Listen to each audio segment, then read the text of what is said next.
Okay. So, this is my setup for streaming, and I don't really care if it's there or not. I like the purple, so if you like the purple, good. I'm starting a new series. Actually, I'm starting 2 new series. One is for beginners.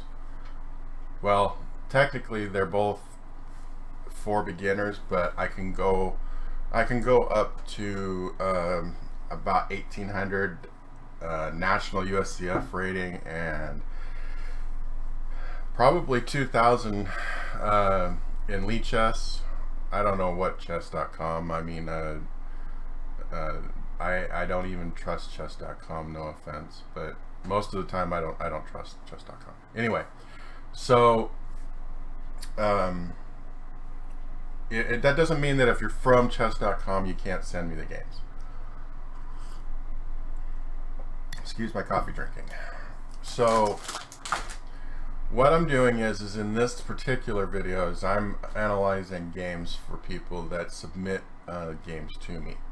The first game that I have, I actually asked permission to analyze the game. I tried several times to analyze this game, but every single time that I tried to do the recording, it screwed up. Not the game or anything, not pertaining anything to the user.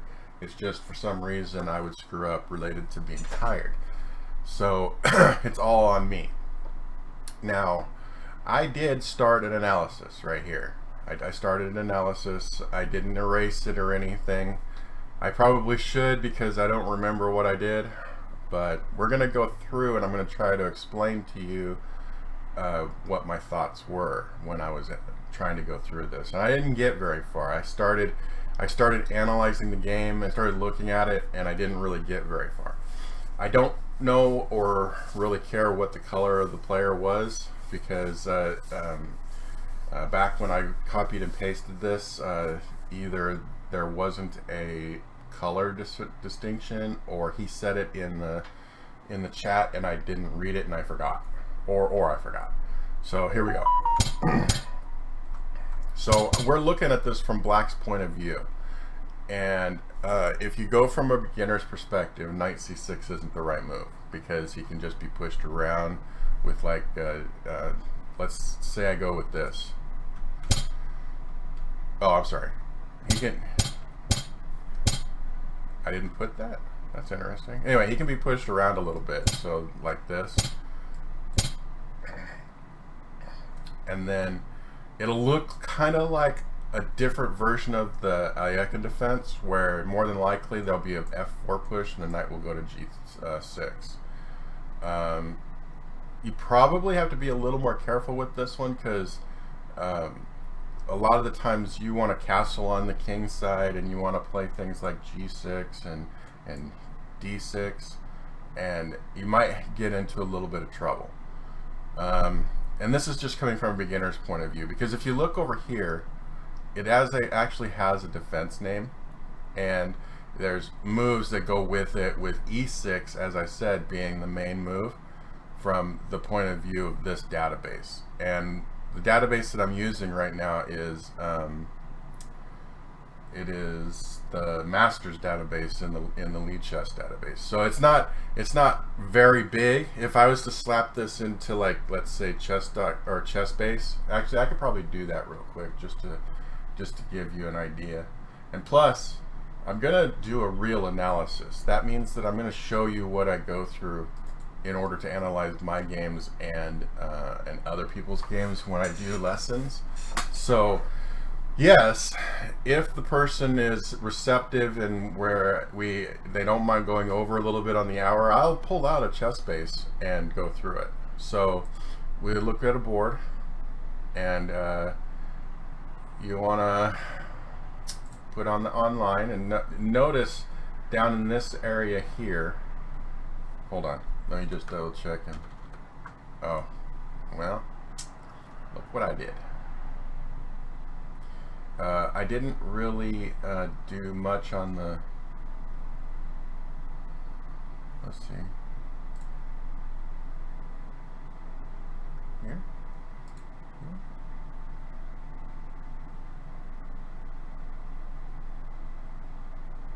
Okay, well, you know what? I had a really good intro on that, so I don't really want to erase it. But I always screw up this stupid thing, and this is an example of my screw up. Anyway, we're on chess base. Let's go to chess base 1. How do I fade? How do I switch sources? Oops.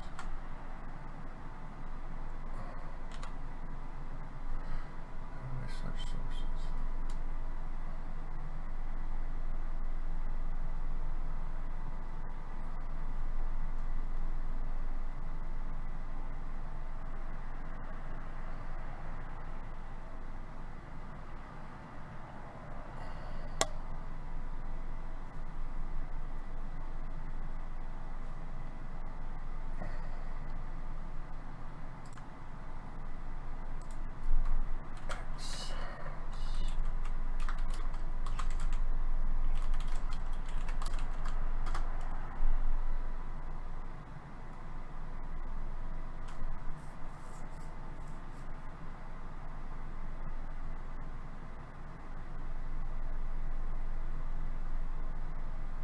Oh, I know.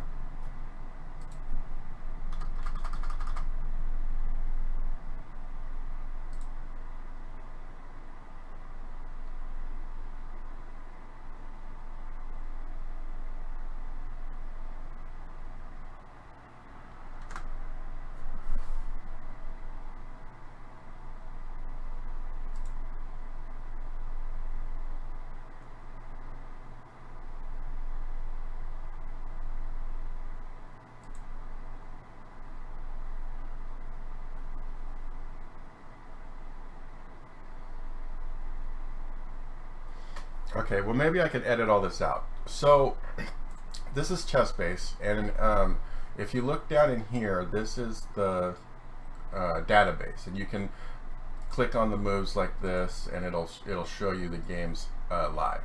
So if you go back and you put in d4, and then you look around here for knight c6, what you'll notice is that there's games that's listed linked to the move that you're thinking about. So when you link it to knight f6, there's over almost 2 million games just on that alone, with 0 transpositions from that position. If you go down and you find knight c6, there's 8,000. That's a big difference, like huge, major, big difference. And as the moves get worse, the games get lower. Okay, and then that's not saying that knight c6 is necessarily a bad move. That's just saying that that's just not popular.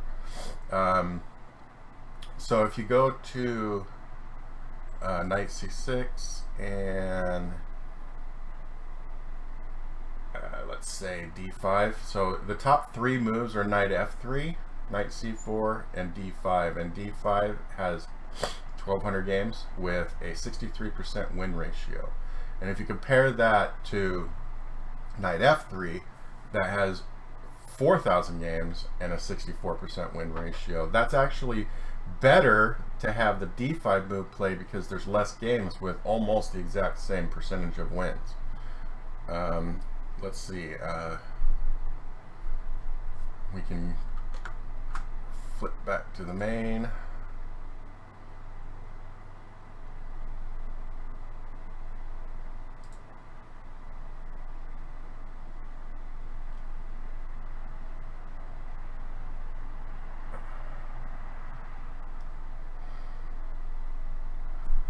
I wonder what that does.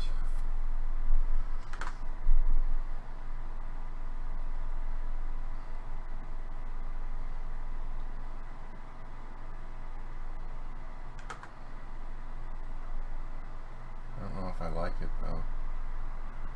All right, so main. We'll go back to the main one. So I was looking up how to switch scenes automatically through XSplit. I don't know if this will go through or not. I might edit out most of my errors because I'm tired of sitting down and making mistakes like this, because I want to get better at editing, and I want to get better at presenting. So far this game has taken me about 5 takes. I don't mind that. It makes no difference to me how many takes it takes, but I would actually like to be able to get the point across a lot easier than what I have been. And this is one of the reasons why I'm doing this. I'm trying to get used to being on camera, and even live for that matter. So, all right. So the point is that knight c6 is maybe not the best move for a beginner. You probably want to do something like playing d5 or knight f6 or even g6. I have a move here where it's got d5, c4, knight f6, knight c3, c6. Any kind of classical move order is better than playing something that's off the wall.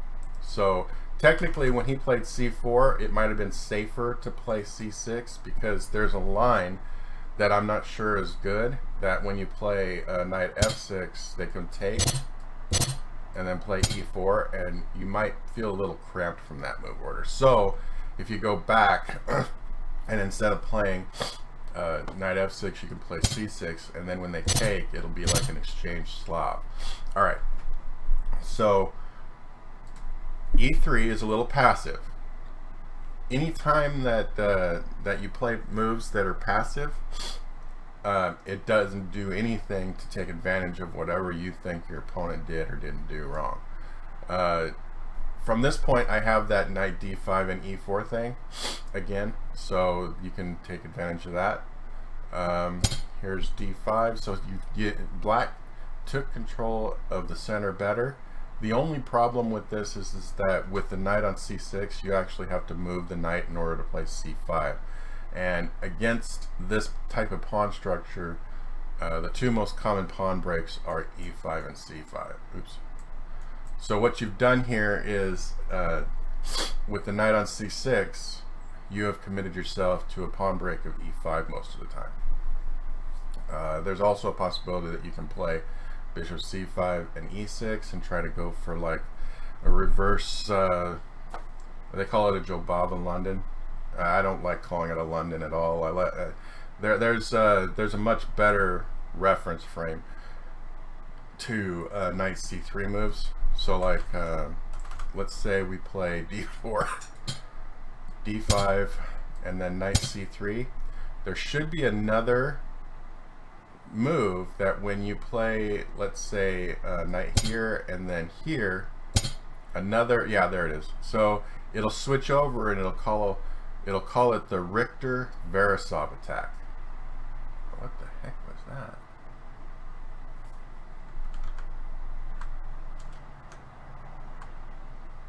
Anyway, it'll call it the Richter-Veresov attack. So that's the closer version to the what they call the Jobava London, because the Jobava London is actually closer to like a Cole or a Torre attack or something, where things will play c4 delayed. But when you play knight c3, you're really not planning on playing c4 anytime soon, not even delayed, probably never. So this is closer to a Veresov attack in my opinion. So when they play here, you know, they may call it a London, but it's closer to a Richter or Veresov. And this Lichess here, actually calling it the Rapport-Jobava system, is more appropriate than even my suggestion.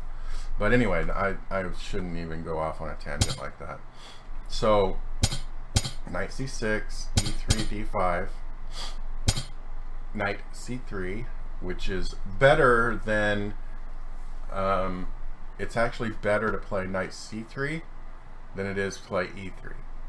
And contrary to that, better than knight c3 is actually to play c4 or knight f3 and then c4. And if you look at it, here's the move list. I don't know if that's 100% true. I don't like bishop b5 or even bishop d3, but this has to be like, because the database is too small. So knight f3, and then after the bishop comes out, for example, which would be okay, you're actually kind of going into other theory here. So like this is actually turned into a cull, or if you play c4. So like let's say bishop f5. Your main move here should be actually c4, and turn it into like a type of open Slav or something like that, but with the knight on c6. So maybe not c4, because this is different. I forgot that the knight went to c6. Bishop f5. You have to worry about this kind of thing.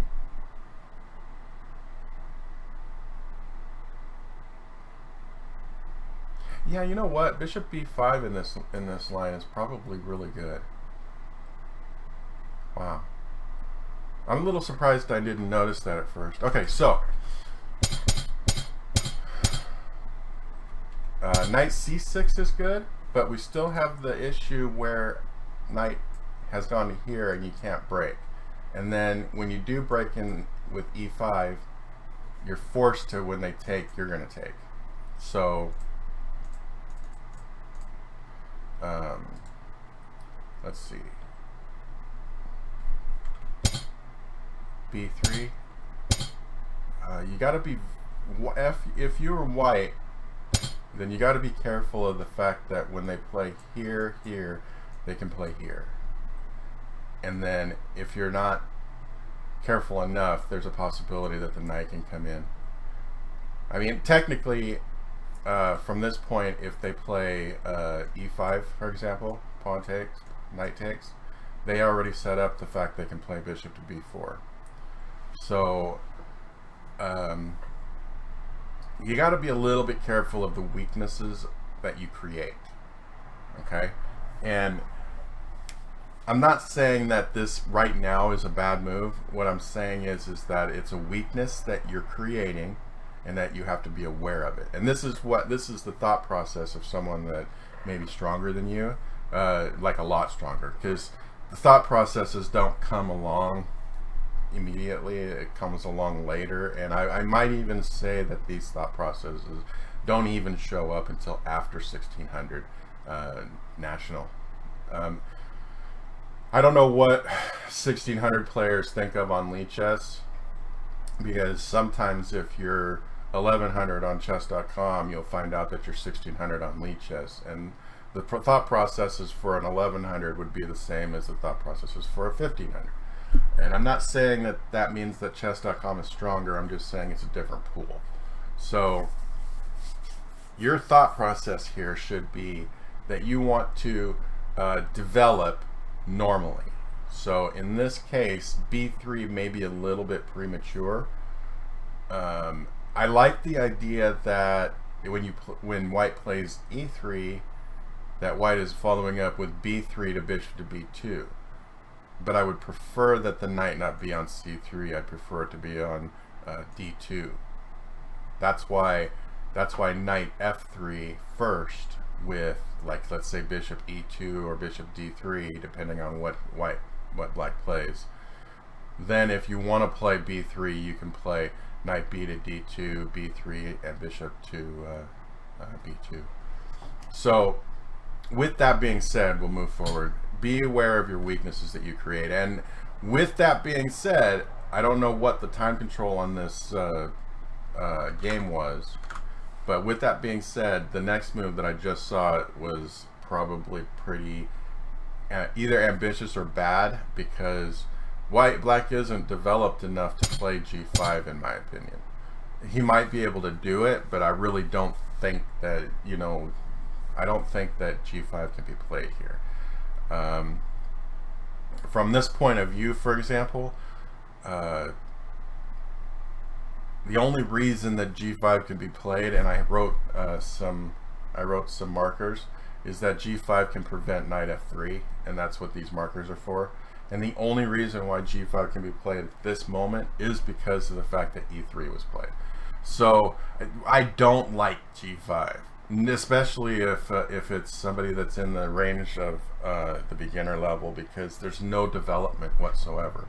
If there was more development, I would say, yeah, you play g5 and all that. So So I don't like it. You got people need to, when they're lower, like let's say under 1800, for example, maybe even under 7. I might go as low as under 1700. And you want to monkey around with things like G5, that's fine. In my opinion, that's fine. But if you're under 1700, 1700, or 1800, you don't want to monkey with this stuff under those levels. G3, especially if you don't understand what the basics of positional understanding is. So like right now, it is really obvious what mistakes you guys are playing. So like there's no development thought. You think that pawn moves are equal to piece moves, and they're not, because you don't want to play pawn moves early in the game. You want to play piece moves. It's kind of good that there's 2 pieces out right now, but you're neglecting the bishop move with black. Okay. With that being said, when white plays the next move, G3, you've got this Swiss cheese pawn structure, and I call it that because I think a grandmaster said it a few times. It's literally Swiss cheese. You're playing B3, E3, G3, and there's holes all over the place that black can just hop into. Okay, I understand what you're trying to do, but when it comes down to it, it might not be the best strategy, especially if you're playing somebody who knows how to attack, you know, certain kinds of pawn structures. So bishop f5. This move should have been played before g5. There's no sense in playing g5 right now, or when they did. But bishop f5 would definitely have been a lot stronger, because then you can follow with e6, or if they let you, you can play knight g5, and there's not a lot that they could do to stop you. You'd almost have to play bishop here. So let's say you play bishop g2 here. You can actually play knight b4 here, and there's almost nothing that they could do to stop you from winning a pawn. But okay, bishop f5 is good.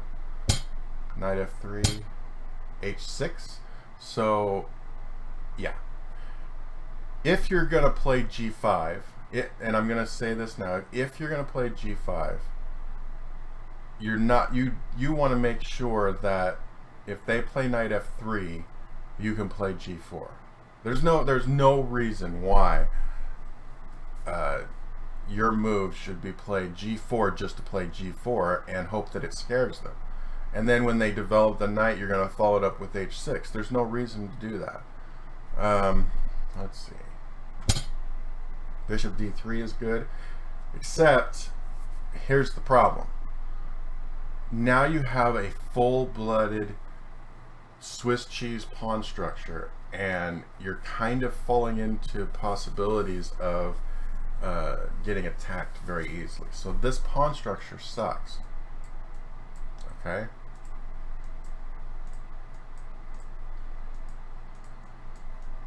This is called a Swiss cheese pawn structure, and it's not very protective. Your pawns should protect you. It's like a skeleton. And if you play b3 and g3 and you don't fill those holes with bishops, then you're only creating weaknesses. You're only creating weaknesses. You're not creating anything else. So black could play here and prevent white from castling. That's a big deal, right? You almost have to play bishop f1 just to stop it, and then they can take the bishop and have you hole in your position forever, and you can't castle queenside because they've already got an attack going, right? This way, if you play bishop d2, you got the same problem over here. It's probably why I had the arrows drawn last time, because that's exactly what I probably explained last time. The simple fact that you got so many holes, and then the knight's sitting here, you still have the possibility that after these bishops are traded, you could play e6 and bishop to b4, and you'd have an attack on the other side too. White is actually making more weaknesses at the moment than black. the main weakness black has is right here, so he is committing to not castling kingside. White, on the other hand, has made at least 2 weaknesses on both sides of the board, so whatever side he decides to castle on, if he's not careful, he could be attacked on either side. So right now, White wants to rush to castle queenside, especially if the bishop goes to h3. So they want to play bishop to b2, queen to d2 or something, and then castle queenside really, really fast. Because if they get a chance to play e6 and bishop b4, then knight e4 is coming quickly. All right, so bishop to g4. I prefer bishop h3. I guess bishop g4 is okay, because if you follow up with e4 in the next couple of moves, then at least e4 you can take back with the knight, and you're taking advantage of the pin a little bit. But bishop h3 would be stronger. e4,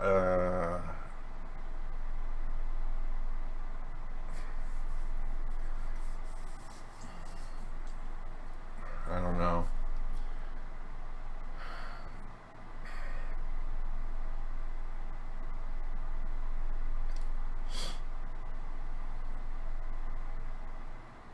Yeah, I don't think e4 is all that good. I probably pointed all this out. Let's reset this, but I don't really like the idea of e4, because let's say pawn takes, right, and I got this on here, and then what's more than likely to capture? Probably knight, and then you've got the idea that the knight can take here, and I don't think it's I don't think you can stop it. So like probably knight takes, bishop takes. Oh, that's probably why I didn't do the knight takes. Okay, so you want to calculate this in your head, but I'm showing you this on the board. So knight takes, bishop takes. You can't really take this like this unless you want to go here, queen takes, and then here. But then bishop takes c6, pawn takes c6, and you might have problems. But okay, so knight takes is bad. And you should calculate this in your head. If I was to sit down and look at this board and pretend like I'm playing it, that's exactly how I would do it in my head. So you probably would play knight takes e4 right away. So like here, because you're taking advantage of the pin. And then maybe knight takes is okay. Bishop here, check. Oh, bishop there, check. You follow to that, so you're not going to do that. Yeah, so knight takes is much better. You can't play queen e2 check. You're threatening here, so the bishop probably has to go back. And then knight takes is this way. Bishop takes, queen takes, bishop takes, bishop takes. Okay, oops, that's not right.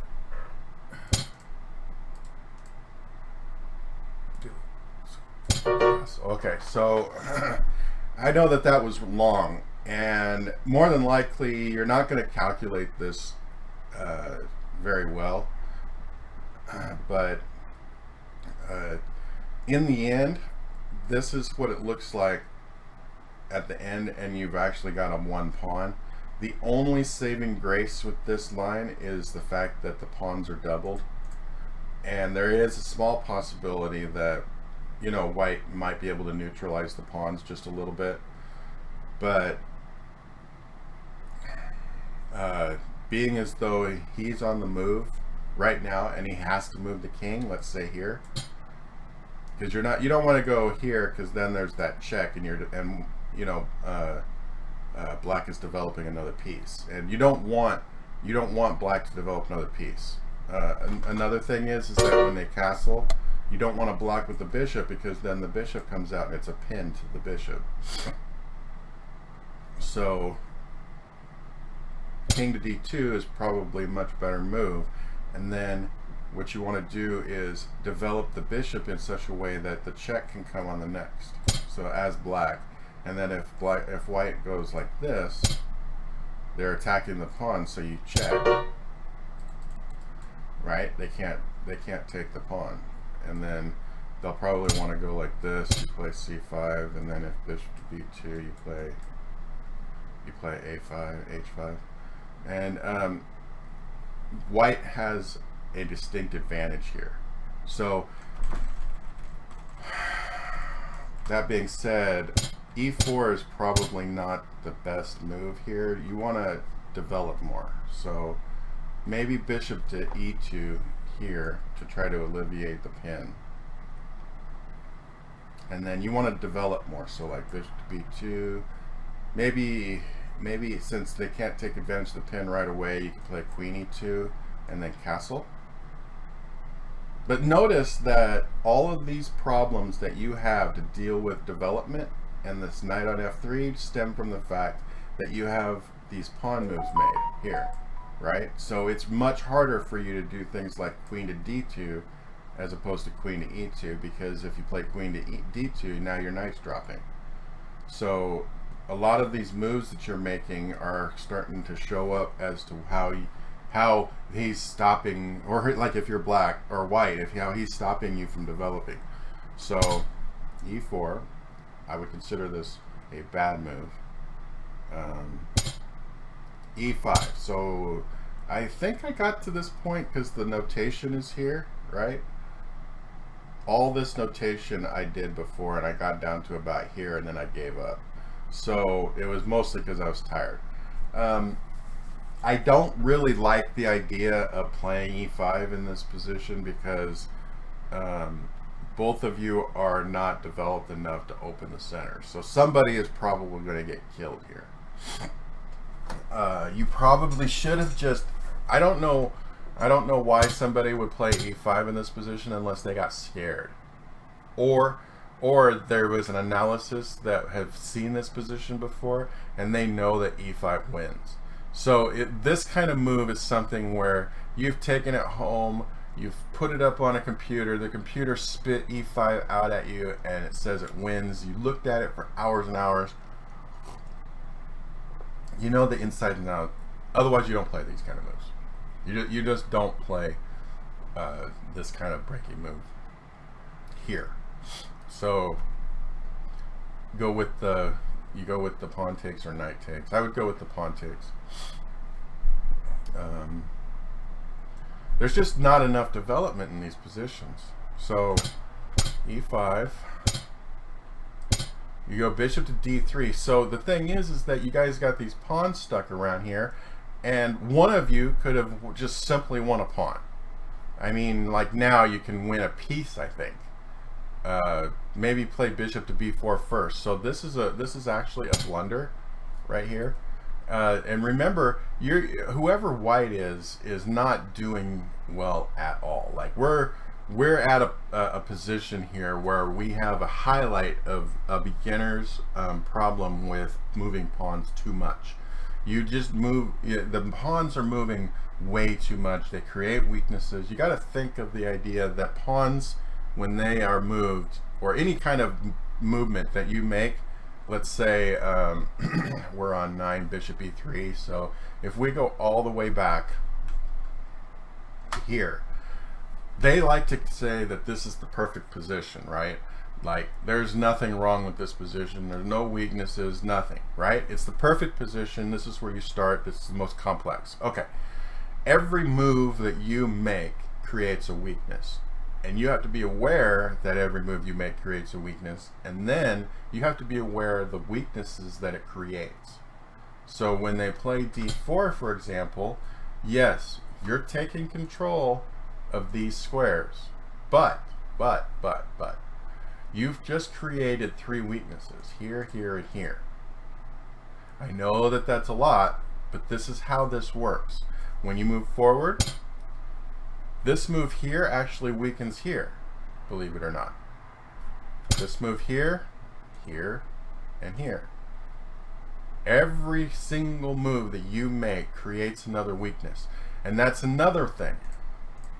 This move here, if you notice, I said that it's very passive and you probably don't want to do it right in this position. This move here blocks in the bishop. Okay, one of the most common things that people play when they're lower rated is that they have no regard as to what the pieces and pawns do. Okay, when somebody that is, let's say, 1800 or above, or if you want to go higher, 19, 2000, 2100 or above, when they play moves like this, they have full awareness that they're blocking this bishop right away, and they have a plan to figure out what to do with this bishop. So, like, for example, if you're playing a stone wall where the pawns go like this, you're going to move the bishop like this and try to get it outside of the pawn chain. Some people, they'll play bishop here just to get it outside the pawn chain, then lock it up and play the stone wall. Okay, you have a plan in order to move certain pieces around in a more harmonious way. And when you get down to the brass tacks of what we've done so far up to move 9, there's no harmony whatsoever in this in the development of these pieces. There's a little bit more harmony in black's movements than white's, but not much more. So in this case, when we're looking at black's position, right? The fact that all of this is happening here, white's position right now is probably worse. If I was to flip on this engine, it would probably show that black is literally winning, and there it is. So, and it's got my move that I stated just a second ago, which was bishop to b4, and probably wins a piece. So it's saying that black is winning literally right now by over a rook, because a rook is worth 5 points, and it's saying about 7. So if we go back here, it's a little bit more equal, but you got to realize what the weaknesses are that you've created in order to get to that position. And if you go forward, it just went down to black having like a knight, or there's the bishop's advantage right there, 4 points. I don't consider a bishop worth 3 points. I consider it closer to a rook, so like 4 points, 4.2 points. So a bishop is stronger than a knight, and it doesn't like the pawn takes first, it likes the knight takes first, which is probably much better, because it's focusing on the fact that the knight will be lost if you don't do something right away. So you're just outright winning a pawn here. I think on my line you're outright winning a pawn too, but this is probably better, and you don't run the risk of damaging your pawn structure. If you remember, in my line, you run the risk of damaging the pawn structure, which is still probably winning. I mean, if I was to go down there, let's see, bishop, king takes d1, and here, see, you're still winning, right? But the fact that this position here looks the way it does, it's not quite as winning. But yeah, this is much, these positions that you're seeing is winning for black, and I don't. It's kind of astonishing to me that black is doing that much better. Okay, so we're equal here. There's the win. Now, if you notice how don't look at the moves at all. Just look at the evaluation, right? When you're here and you go back, you automatically go to a losing position. And then when black plays his reply, it goes down considerably. So like here, from a bishop's advantage to 2 pawns. That's a huge drop. That's almost a blunder. Okay? Then it goes back, and I said bishop b3 is a huge blunder. Yeah. Bishop to b4.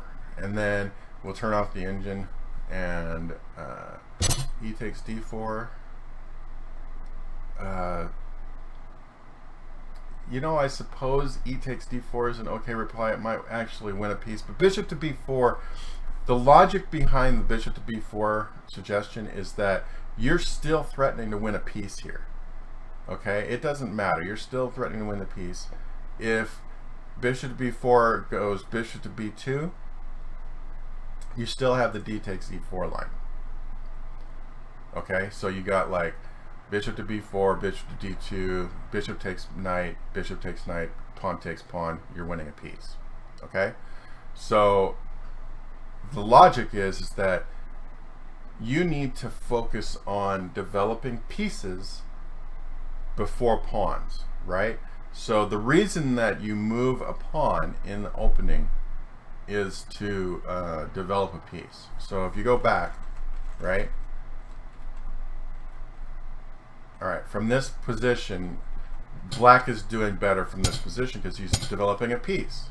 Not really better. I'm not going to say better because technically d4 is the best move, okay?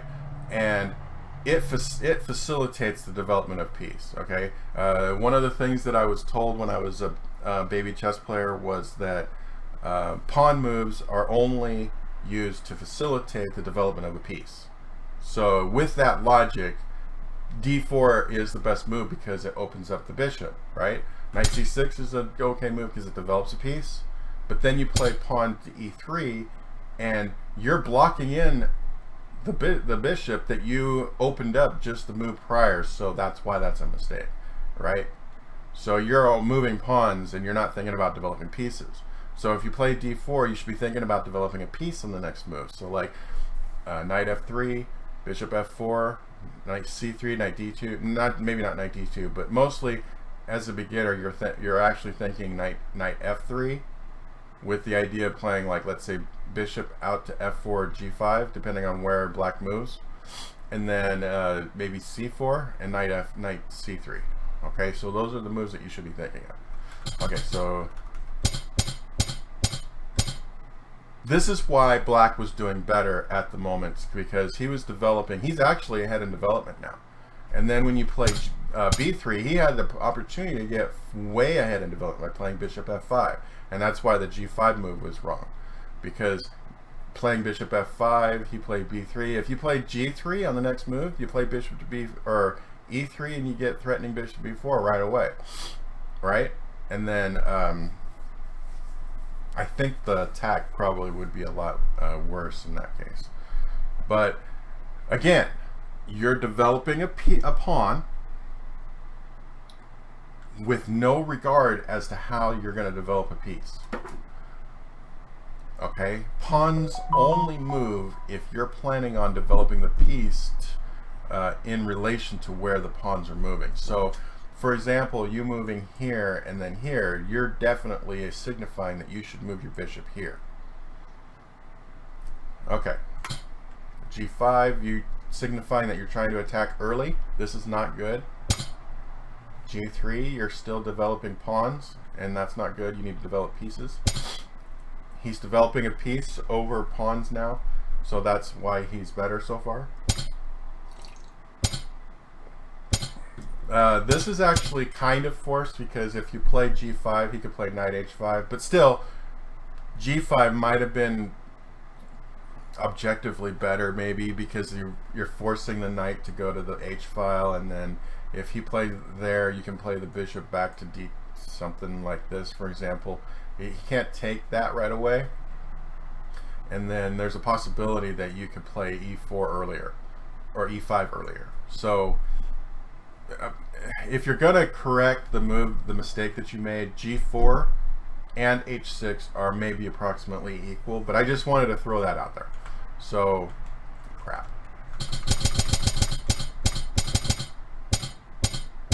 So now what you got here is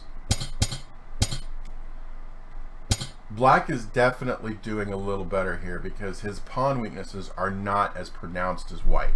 So when he played E4, right, this is still neglecting the development of the pieces and promoting the idea that you want to move pawns all the time.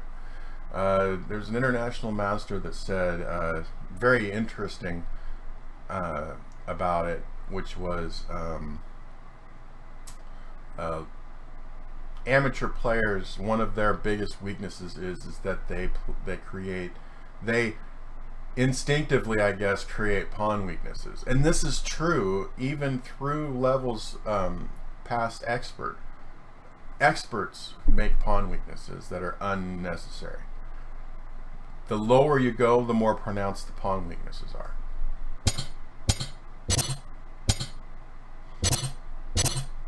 So at this point, white should admit that he's losing the piece. When white played h3, he should understand that he's winning the piece here, right? So when h3 is here, black needs to understand he's winning the piece. Why take here when you can take here, right? So you have the pieces under attack. He plays h3 to try to get you to move this bishop, right? Move the bishop. So like, you win the piece. And you're threatening to play there. I noticed I put that there too. There is no sense in complicating the position, okay? Black is winning here. So whoever black was, I don't know who it was. I don't know who it was. Whoever black was, black is winning here, right?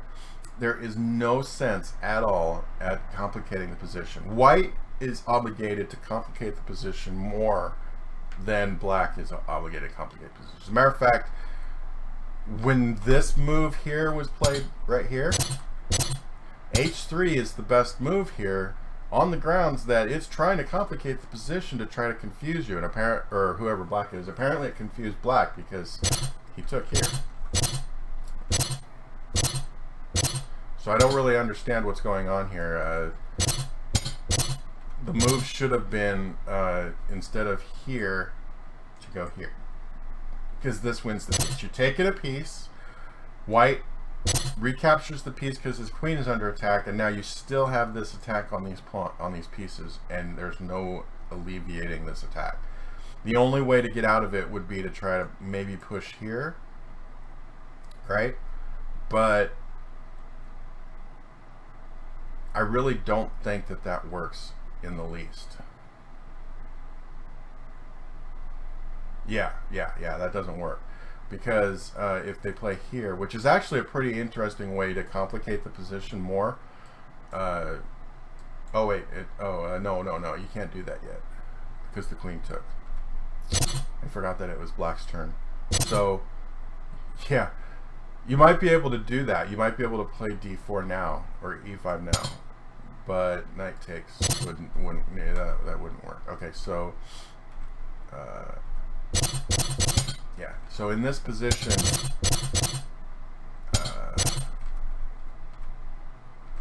not d takes. It's bishop takes, and then bishop to b4. Does that bishop? Why is bishop to b4 there?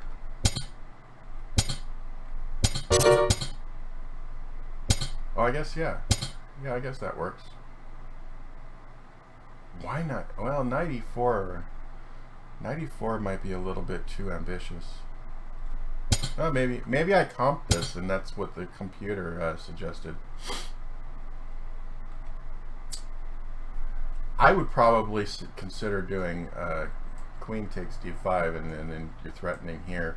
And if they castle, then you could take here. But yeah, I suppose knight e4 is good.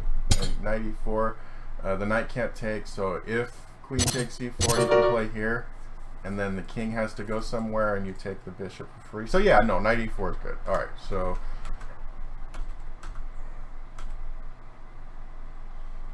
sometimes I got to remember what the heck I went through for the analysis. So d takes e3 is bad, and then h takes g4 is good. You're still at least, white is kind of staying in the game just a little bit.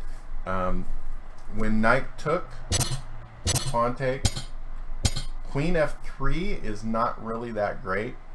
Or I'm sorry, queen f6 is not really that great because it doesn't really attack anything. Black might as well have just taken the knight. Okay, so there's nothing that he's attacking here. Just take the knight. Also, you don't have to take that pawn either. You could take this pawn first, maybe, because you know if bishop takes, you can take the queen, and then you've got a couple of checks that are coming their way. I would still prefer knight takes e3 first, And then if queen to d2, you can follow up with like bishop c5 or e5 or d4. So like here, d2, e5. If knight takes, then queen takes, and you got a couple of more pins going on there. You can follow up with bishop to g7, and considering the position, now you can also castle queen or king side, because there's no way that it's not really that easy anymore for white to open the position, open up the position. Black is definitely better here. So queen f6 does nothing.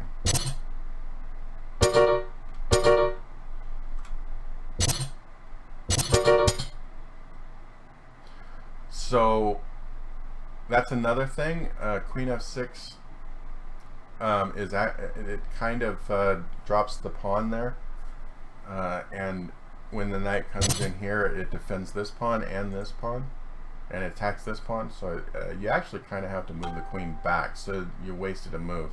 And then bishop to b4 in response, I think loses a piece, because they can respond with c. No, maybe they can't respond with c3. Let's see here. Yeah, so he probably responded correctly. So bishop here, king here, and then you have to defend with the queen, which you basically just lost the pawn. So here, oh, that's weird.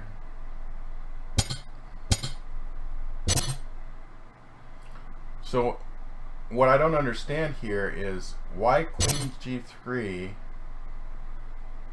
Are we threatening mate? Yeah, I guess we are threatening mate. Okay. And that's how you should look at it, is are you threatening mate? So he's threatening mate. Is queen f1 the right move? Yes, I think queen f1 is the right move. That's good. You guys are, whoever's playing white and black now, it's kind of getting a little bit better on the attack and defense. So castle queenside. But why castle queenside when the pawn is still under attack? That part I don't understand, because this move, queen takes g3, was a good move, and it would make me think for a while, make sure that I'm not being mated, and then if I have to defend it, I'm going to defend it, and then but I don't understand what this is, because it's not. Is it attacking anything?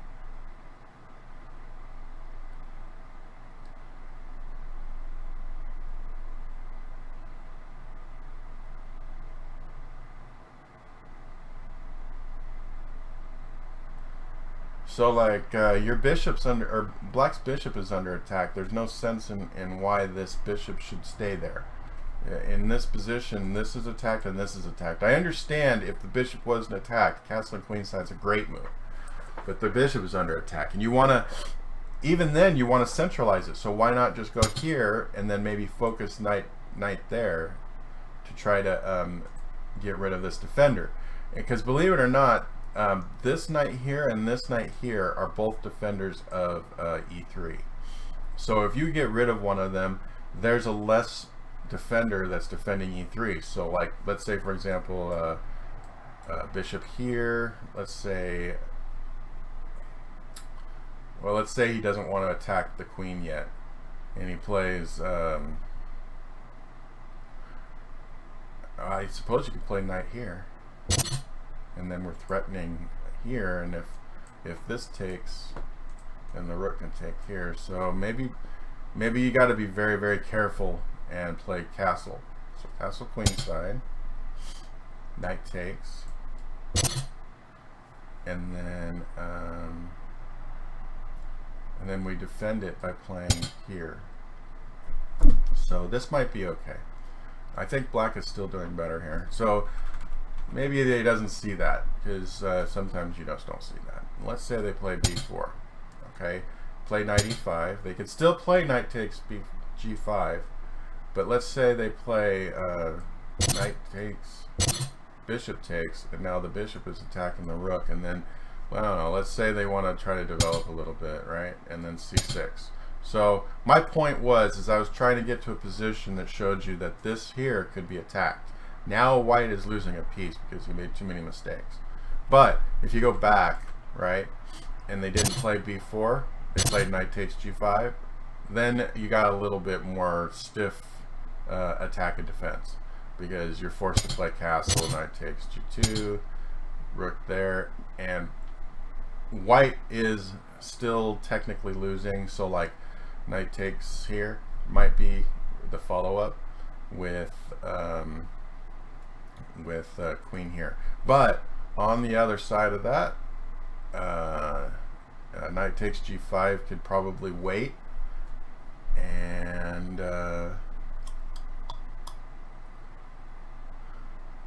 oh, you know what? Bishop to d6 is probably a bad move. So bishop to d6 is probably bad because I think you might be able to play here, and it traps the queen.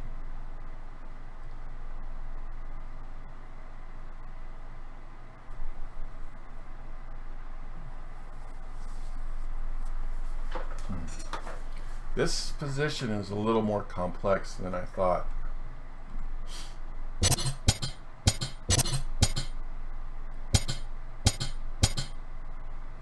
Now the queen's trapped again, huh?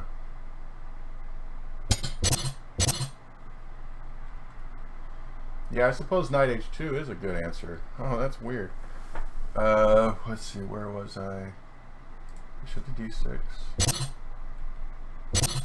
No, knight h2 is not a good answer. Yeah, I think I addressed that earlier. Okay, so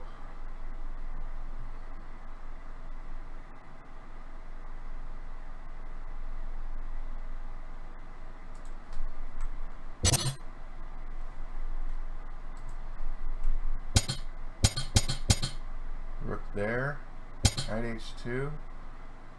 Yeah, knight h2 isn't a good answer because rook can take. That's what it was. I'm not looking at these right. Okay, so yeah, the queen is technically trapped, but knight h2 maybe is a good answer. But the problem is that now you're losing the piece again. But the thing is that now black has absolutely no attack, and he's losing too many pieces. He lost the bishop here. He's going to lose the knight here. But he did lose the bishop, so trading off this way is okay too, because it still loses the piece. Okay. I think I'm assuming that Mike here is white, because I think Mike tends to post games where he's losing or lost, which if you want to know the truth of the matter, if you're going to learn how to play, you want to post your losses. All right, so white wins by checkmate. That's funny. I guess I did. I guess not. Okay, so knight takes, rook takes.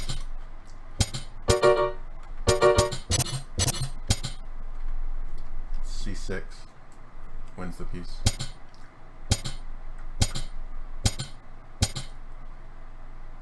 C6 still wins the piece, I think. No. Now the rook is in line here to go here, so opening up this file probably wouldn't be great, because this knight and this knight are in good position to protect the rook.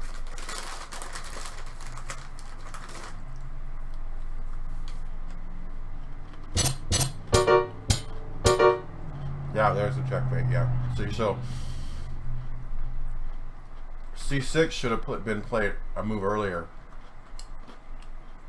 here, because there's no there's not enough time. So C6 here, and now there's no checkmate. And so let's say if knight goes here, you still have this move here to play in order to get the checkmate. So it gives black enough time to take here. So if they go here, oh, it's double check. So, and then follow up with this, and then you probably lose the knight again.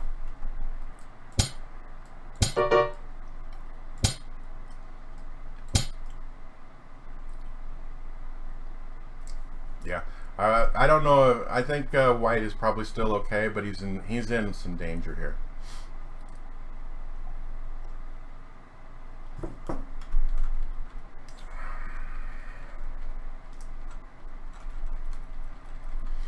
So let me see how long this is.